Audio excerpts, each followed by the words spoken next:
오늘 사도행전 23장의 말씀은 공의 앞에 선 바울에 대한 말씀입니다. 본문의 바울은 당시 최고의 정치, 종교 권력자들 앞에 서 있습니다.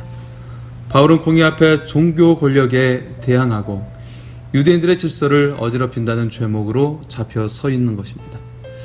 1절 말씀에 바울이 공의를 주목하여 이르되 여러분 형제들아 오늘까지 나는 범사에 양심을 따라 하나님을 섬겼노라 하거늘. 바울은 범사에 양심을 따라 하나님을 섬겼다고 고백합니다. 바울은 진실하게 하나님을 섬겼습니다. 바울은 복음을 위해 스스로 도구가 되었습니다. 복음 자체가 바울에게 보상이며 칭찬이며 대가였습니다. 바울은 그리스도인답게 하나님을 진심으로 섬기며 살았습니다. 이어서 대제사장 아나니아가 말합니다. 2절입니다. 대제사장 아나니아가 바울 곁에 서 있는 사람들에게 그 입을 칠한 명하니, 당시 최고의 종교 지도자인 아나니아는 단번에 바울을 제압하려 합니다.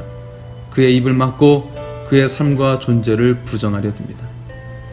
역사가 요세푸스는 대제사장 아나니아를 대단히 금전을 밝히며 11조까지 손을 댄 탐욕스러운 인물로 기술합니다.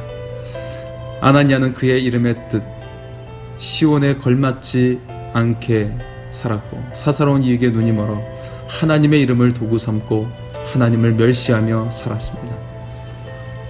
바울은 대제사장을 향해 3절에 회칠한 담이라고 비난의 목소리를 냅니다. 아나니아는 휘황찬란한 옷을 입었고 근엄한 목소리를 냈지만 하나님의 사람이 아니라 죄로 가득한 사람이었던 것입니다. 이후 유대 반란이 일어났을 때 대제사장 아나니아는 성난 유대인들에게 처참히 살해됩니다. 그리스도인은 모든 일에 양심을 따라 하나님을 섬겨야 합니다. 교회에서만 그리스도인으로 사는 것이 아니라 내 삶의 자리에서 그리스도인으로 살아야 합니다. 주님이 내게 맡기신 것으로 사람들을 대하고 약자들을 돌보며 진정한 그리스도인으로 살아가야 합니다. 이어서 바울은 바리새인과 사두개인을 대합니다. 바리새인은 철저히 율법을 따라 절제된 생활을 살았던 이들입니다. 바울도 바리새파 출신입니다. 사두개인들은 당시 종교 지도자들의 가족들과 정치 권력을 지녔던 그룹으로 부활과 영의 존재, 내세를 믿지 않고 오직 현세적인 신앙에 사로잡힌 자들입니다.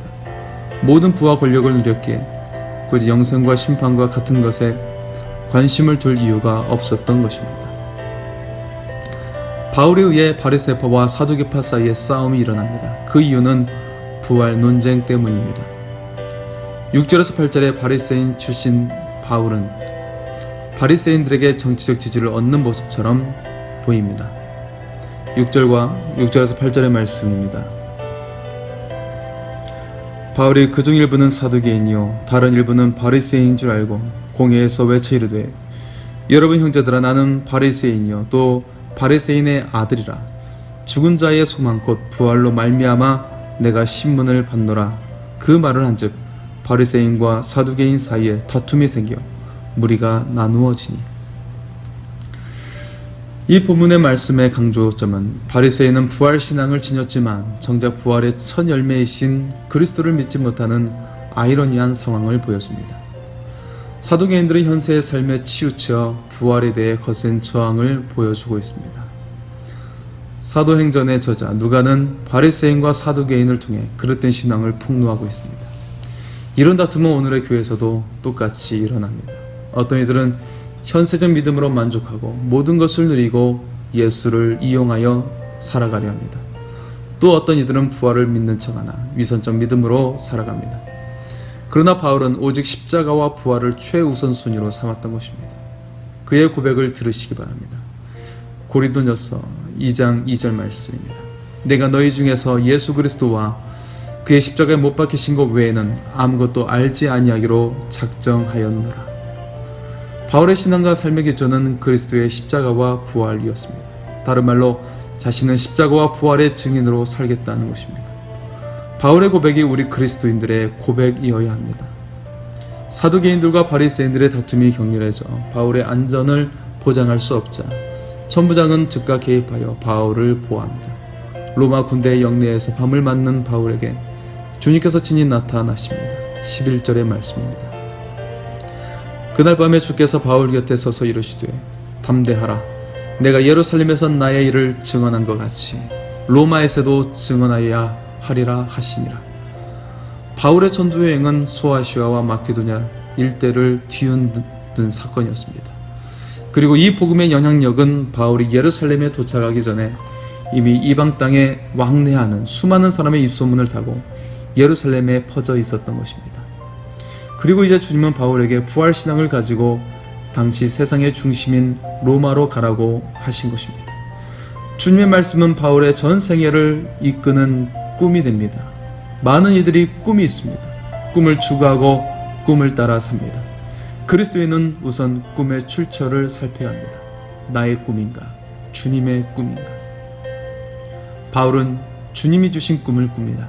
그리고 모든 문화와 종교가 정점을 찍던 세상의 심장인 로마를 복음으로 초토화합니다. 한 사람의 목소리, 한 사람의 삶, 한 사람이 붙드는 십자가와 부활의 믿음이 거대한 쓰나미가 되어 세상을 삼킨 것입니다. 주님의 꿈이 승리한 것입니다. 그리스도인은 세상을 압도해야 합니다. 세상을 거슬러야 합니다. 세상과 맞서 충돌해야 합니다. 어떤 물리적 힘을 사용하라는 것이 아니라 하나님의 가치관과 반대하는 물질적 탐욕과 잠깐 동안의 쾌락을 일삼는 세상의 가치관을 거부하라는 것입니다. 세상은 스스로 자정할 능력이 없습니다. 반드시 소금과 빛의 역할을 하는 그리스도인이 필요합니다. 예루살렘에서 만난 대제사장 아나니아, 바리새인들, 사두개인들은 소금의 역할을 전혀 감당하지 못했습니다. 그들은 현세적이며 형식적이며 위선적인 종교성으로 세상의 혼란만 가중했습니다. 그러나 바울은 2000년 전 로마를 깨끗하게 만들고 밝히는 소금과 빛의 역할을 감당하였습니다. 이 땅은 바울 같은 그리스도인이 절실합니다. 우리 모두가 부활의 증인, 그리스도인으로서 소금의 역할을 감당할 수 있기를 원합니다. 바울이 로마 군의 영내에서 밤을 보낸 다음날 40여 명이나 되는 유대인들이 당을 지었는데 그 이유는 바울을 반드시 죽이고야 말겠다는 맹세를 하기 위함이었습니다. 바울은 주님께로부터 담대한 복음의 증인이 되라는 당부를 받았습니다. 그러나 주님의 부활을 믿지 못하는 유대인들은 바울을 죽이기 전까지 먹지도 마시지도 않겠다고 맹세한 것입니다. 이들은 대제사장들과 장로들을 찾아가 천부장에게 가서 바울에 대한 재심을 요구하려 했습니다. 이들의 목적은 로마군이 바울을 공회로 데리고 나올 때 길가에 매복에 있다가 죽이겠다는 것입니다. 그러나 이들의 악한 계획은 바울을 로마에서도 증언케 하시는 주님의 계획을 방해할 수 없었습니다. 16절에 바울의 성질이 그들이 매복하여 암살하려는 계획을 듣고 바울에게 알립니다. 바울은 그 심각성을 알고 천부장에게 그 사실을 알립니다. 앞서 바울이 로마 시민권을 가진 것을 알았던 천부장은 전날의 분쟁을 떠올리며 군대를 동원하여 바울을 총독이 있는 가이사랴까지 호송하도록 합니다. 이때 동원된 군대가 보병 200명, 말 타는 군사 70명, 창 쓰는 병사 200명, 그리고 바울을 태울 짐승을 준비시켰습니다. 호위 병력이 총 472명을 동원시켜 바울을 빼돌렸습니다. 천부장이 즉시 그렇게 지시할 만큼 이 일이 긴박하고 신중했음을 알 수 있습니다. 로마 시민에 대한 정식 재판권은 총독에게 있습니다. 천부장은 로마 시민인 바울을 총독에게 보내면서 함께 편지를 보내며 소견을 하는 바울이 아무런 죄가 없다는 내용의 편지를 보냈습니다. 로마 군대가 바울을 보호한 것 같지만 실상은 주님의 섭리임을 알 수 있습니다. 바울은 자신의 사명을 감당하기 위해 어떤 고난도 마다하지 않았습니다.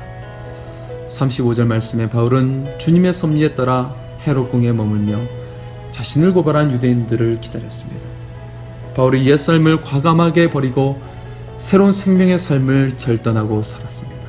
바울은 주님의 꿈을 품고 복음을 위해 로마로 향하고 있습니다. 우리도 주님께서 이 땅에 이루고자 하시는 인류 구원의 꿈을 품고 복음을 증거할 수 있기를 원합니다.